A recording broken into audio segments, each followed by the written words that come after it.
بسم الله الرحمن الرحيم. إنا لله وإنا إليه راجعون. اللهم تعالى سكن هذا الرجل الذي أوقف حياته لخدمة ولإسعاد الشعب العربي من المحيط إلى الخليج. اللهم تعالى هذا الدعاء وهذا الحشود ديال الناس تجعلها ليه في كفة حسناته، والله يجعله إن شاء الله الرحمن الرحيم ممن يمرون على الصراط المستقيم كواميد البرق.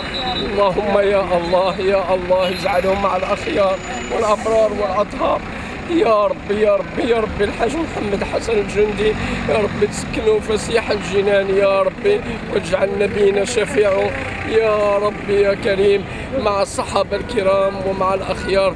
اللهم يا رب تلحقوا بأم الحبيبة الحاجة فاطمة بن مزيان إن شاء الله الرحمن الرحيم،